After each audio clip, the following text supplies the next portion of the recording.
Hey guys, so today is something I would say that I haven't shown on the channel before. Instead of regular finds from, like Home Depot deals or Ace Hardware deals or whatever it is, this one I actually found at Goodwill. And this is going to be number one of three things that I found at Goodwill.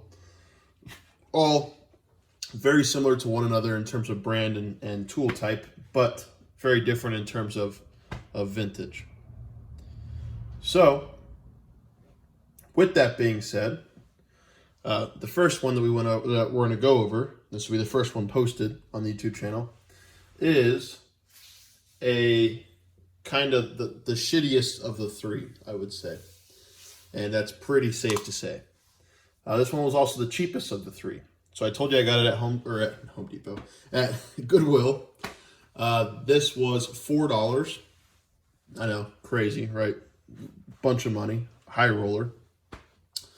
It is a Craftsman scroller saw. It is, as you can tell down here, a 1/4 horsepower, 5/8 inch stroke, adjustable variable speed. The reason why this is not a regular jigsaw, it's a scroller saw, is because up here, you can actually flip this switch right here, which unlocks the handle, and it turns the blade, so you can kind of point it wherever you want. Whereas a regular jigsaw makes it to where you can only really go in one direction. Not necessarily one direction, but the blade only turns one direction. And that is straight forward and back. So as we can tell here, just based off the look of it right now, it's kind of fugly, right?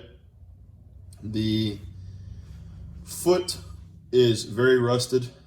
I'm assuming this was just sitting either outside or sitting in the bottom of the toolbox, kind of left forever. Funny, because it looks like the cord is new or newer, because the strain relief actually doesn't look bad on it at all.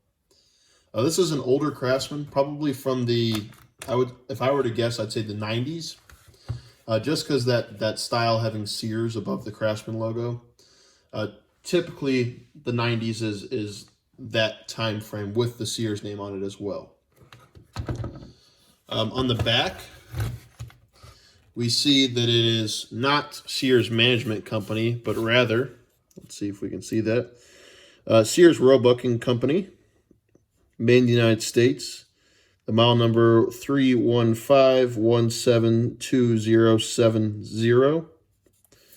And of course, it tells you it's a double insulated tool. Of course, it is nice and plastic.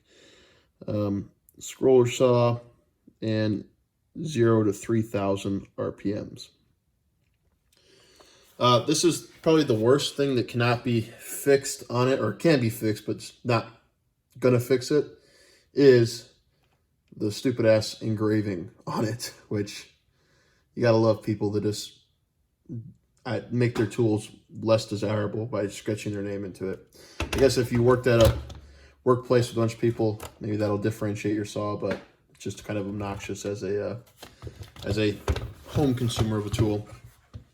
The adjustable trigger on this is this little dial on the trigger itself. If you see, maybe, it goes both ways, maybe, there we go. And that adjusts your trigger pull. So we'll go all the way, the lowest power possible, maybe, there we go. And you can see that the trigger barely pulls. When we go the full power, I know, it's a awkward mechanism. That's why not seen on very many new tools. Full goes all the way back, right? This also has a lock, so unfortunately it's not OSHA approved for these newer tools. So a saw that can lock, which is nice for certain things. You don't want to have your hand on the trigger the whole time. Or maybe you want to manipulate it some sort of weird way. Let's give it a plug in. Make sure that it works, even though I know it works, but might as well give you guys a test for it too. So we see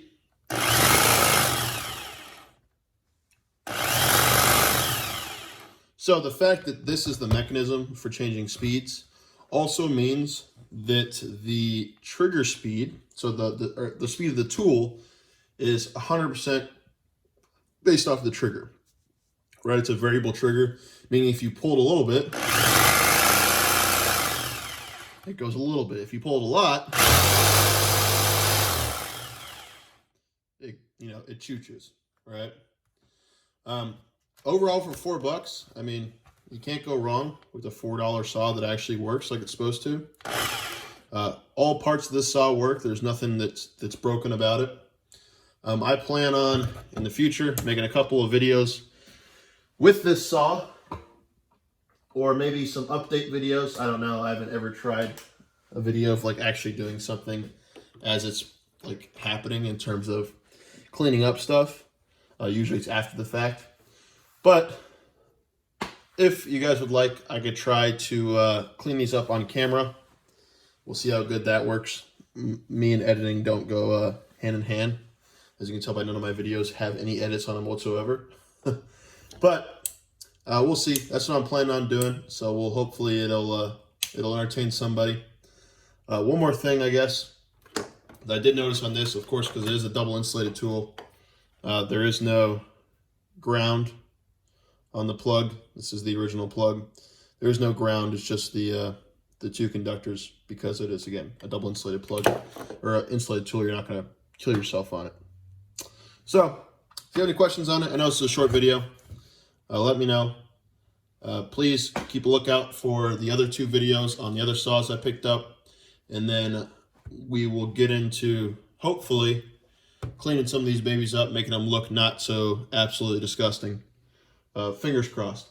These videos are going to go pretty close to each other in terms of when they're uploaded. So you're not going to have to wait 3 weeks or, a month between videos. Not like people are watching my channel regularly anyways, but for those of you that might be out there, my lovely wife and friends, if you want to take a look at them, hopefully in the next couple of days, I'll have those up as well. All right, if you have any questions, please leave them in the comments, and I'll see you guys next time.